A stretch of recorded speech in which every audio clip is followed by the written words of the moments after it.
If you listen closely to the silence coming from the East, you can hear a new voice rising above the noise of the global markets. It is the voice of China, and it is delivering a message that Washington, London, and New York are terrified to hear. The message is simple, brutal, and undeniable. China is effectively saying, I own 70% of the world's supply of critical metals. I am the master of the physical supply chain. So why are London and New York still setting the prices? This is the question that is about to dismantle the financial order we have known for the last 50 years. We are witnessing a historic pivot. China is no longer content to simply be the world's factory. It is now asserting itself as the world's banker and the world's vault. The days of the West dictating the price of gold, silver, and copper through paper contracts are coming to an end. We are entering a phase of direct challenge. A superpower collision where the conflict between America and China is no longer just about trade tariffs or political rhetoric. It is drawing the map for the future price of gold and silver. To understand where we are going, we have to look at the timeline. Since April 2nd, and arguably even before that, the preparation for this economic siege has been underway. But April 2nd marked a turning point. This was when the conflict stopped being a Cold War and started heating up. It coincided with Donald Trump's aggressive stance on tariffs, where he let his imagination run wild and threw out a staggering figure, a 145% tariff on Chinese goods. His justification was clear. He claimed theft of intellectual property and a massive, unsustainable trade deficit. The American logic is that they have the right to raise walls to protect national industries and rebuild the manufacturing base that was hollowed out over the last 3 decades. But we have to remember the history here. In the 1980s, the deal was simple. The West told China, you do the manufacturing. You get your hands dirty with the industry. We will keep the service sector, the branding, and the intellectual property. For decades, this worked for America. China would produce the goods cheaply because labor cost pennies. American companies would slap a label on it, mark up the price by 1,000%, and sell it to the world as a premium American product. It was a symbiotic relationship built on Chinese labor and American consumption. But the script flipped. China didn't just stay in the factory. They learned, they grew, they reinvested. And suddenly, the Chinese economy wasn't just catching up to Italy, France, or the UK. It was bypassing Germany. It was bypassing Japan. It arrived at the doorstep of the big boss, the United States economy itself. And that is when the panic set in. Trump said, stop right there. The realization hit Washington that if they didn't act now, the dragon coming out of Asia wouldn't just share the stage, it would own the theater. China wanted to flood the world with its own brands, its own technology, and its own standards, leaving no market share for the United States or the European Union. So the tariff war began, but the response from the East wasn't just to complain, they escalated. We saw the conflict spill over into proxy tensions, like the skirmishes between India and Pakistan, where Chinese weaponry was tested and proven effective. But the real war, the war that affects your wallet, is the war for resources. We began to see a shift in 2022 that has continued relentlessly until today. China started buying gold, and not just buying it, vacuuming it up. When we try to analyze the future of gold prices, we usually look at the World Gold Council reports. We check if the People's Bank of China is buying. We look at central banks globally. As long as they are buying, the trend is up. Everyone was comfortable with this narrative. Gold goes up because central banks are buying. But then, a new player entered the arena, or rather, an old player took on a new critical role, silver. The dynamic changed when the narrative shifted to artificial intelligence and infrastructure. When Trump and the American political machine started talking about rebuilding America, about pumping trillions into the grid, into AI data centers, into electric vehicles and solar panels, they walked right into a trap. All of these industries, clean energy, high-tech computing, aerospace, they all have one thing in common. They are thirsty for silver. And who is sitting in the driver's seat? China.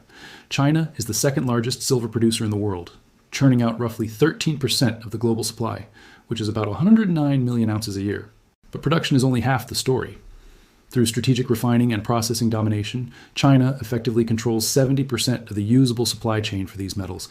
They have been accumulating gold and silver since 2022 in quantities that we cannot even verify. The reports we see are likely a fraction of the reality. Analysts believe China only declares about 1/3 of what they actually purchase. They are buying in the dark. We know the official numbers, but the shadow numbers are likely terrifyingly higher. China is holding a royal flush of physical metal while the West is bluffing with paper cards. This gives China the moral and economic right to say, I am the market maker now. China consumes 40% of the world's silver. They are the biggest user. They are the biggest processor. And now, seeing the speculation getting out of control, they decided to flex their muscles. They saw the gap between real demand, the companies that need silver for solar panels and missiles and fake demand, the paper speculators in New York who just want to bet on price movements without ever touching a bar of metal. This disconnect between the paper market and the physical market is the heart of the current crisis. We have a situation where a single ounce of silver is traded on paper 378 times. Think about the absurdity of that. For every one real ounce sitting in a vault, there are 378 claims, 378 contracts, 378 digital bets moving back and forth. For gold, the number is roughly 250 times. The market has become a casino where the chips have no relation to the cash in the vault. This creates a massive vulnerability, and China knows it. They decided to pull the rug out from under the speculators to separate the serious players from the gamblers. This is why we saw the margin hikes. China, and subsequently the exchanges responding to this volatility, raised the requirements.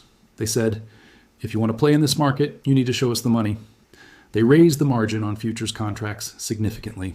You now need a substantial amount of capital, effectively raising the barrier to entry to $25,000 for serious engagement in some contexts.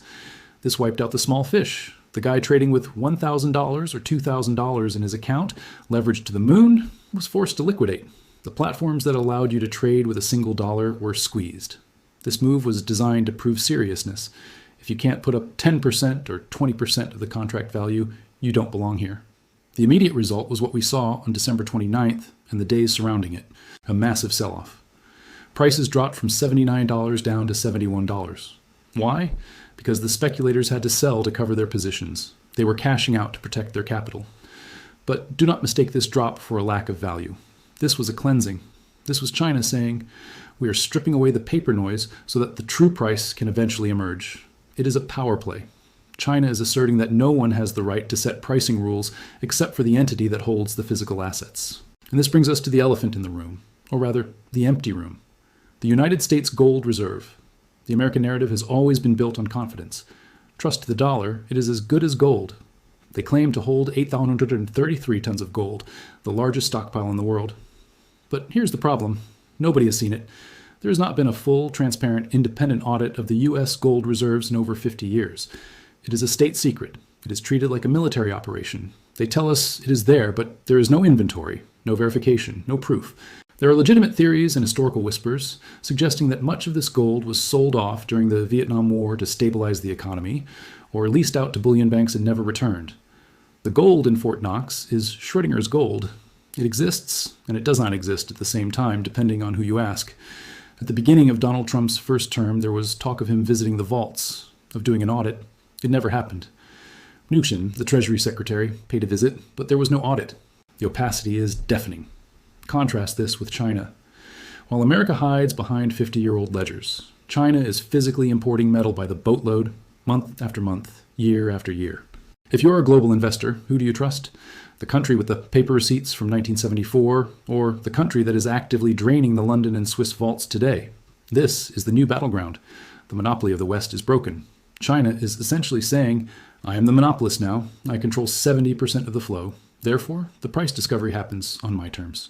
This is the conflict that is driving the volatility in your portfolio. It is not just about inflation or interest rates anymore. It is about geopolitical dominance. The United States is waking up to this nightmare. They are realizing they are in desperate need of silver. Trump has recently declared silver a critical mineral. This is a specific legal designation. It means the U.S. government acknowledges that silver is essential for national security and the economy, and that the supply chain is vulnerable. It is a confession of weakness. The Federal Reserve and the U.S. government have effectively locked down whatever silver stockpiles they have left. There is a sense of hoarding beginning in the West. We are seeing policies that restrict the movement of strategic metals because they are terrified that China might turn off the tap. Elon Musk weighed in on this, tweeting about the criticality of silver. He knows. He builds electric cars. He builds rockets. He builds solar infrastructure. None of that works without silver. It is the most conductive metal on Earth. You cannot have an AI revolution, you cannot have a green energy revolution, and you cannot have a modern military without massive amounts of silver. It is in the microchips, the contacts, the medical devices, the Tomahawk missiles. To allow a geopolitical rival to control the faucet of this resource is strategic suicide. The response from Beijing has been swift and calculated. They are tightening the screws. Look at the new export regulations coming into effect for 2026. China has announced that they will not allow the export of silver except through state-licensed entities. They have capped the number of authorized exporters. It used to be 42 companies. Now it is strictly limited to 44 state-aligned entities.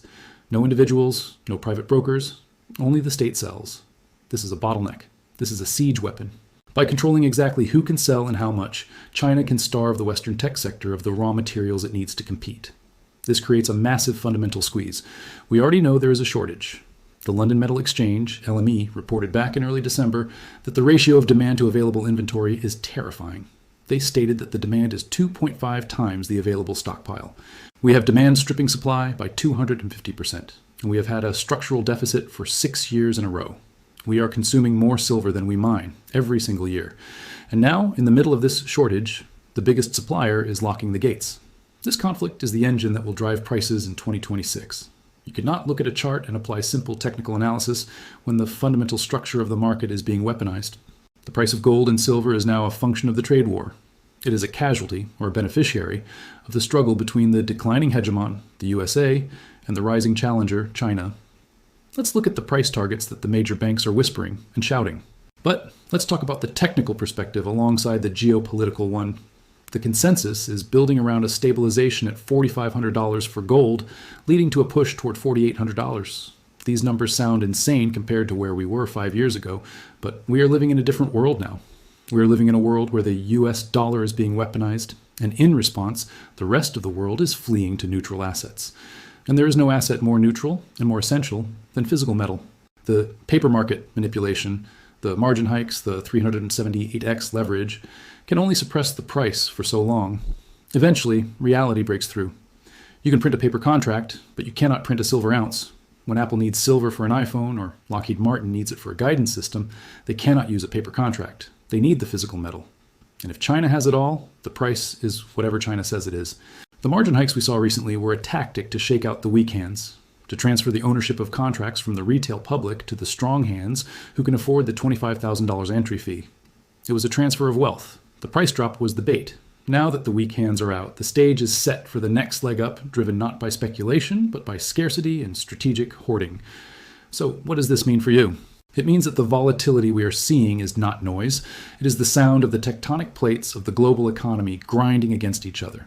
The drop to $71 for silver was a gift for those who understand the macro picture. It was a clearance sale before the new export controls kick in. The doubt surrounding the U.S. gold reserves is the wild card. If, at any point, it becomes definitively proven that the U.S. does not have the gold it claims, if an audit is forced or a delivery fails, the price of gold will not just rise, it will revalue instantly. It will go vertical.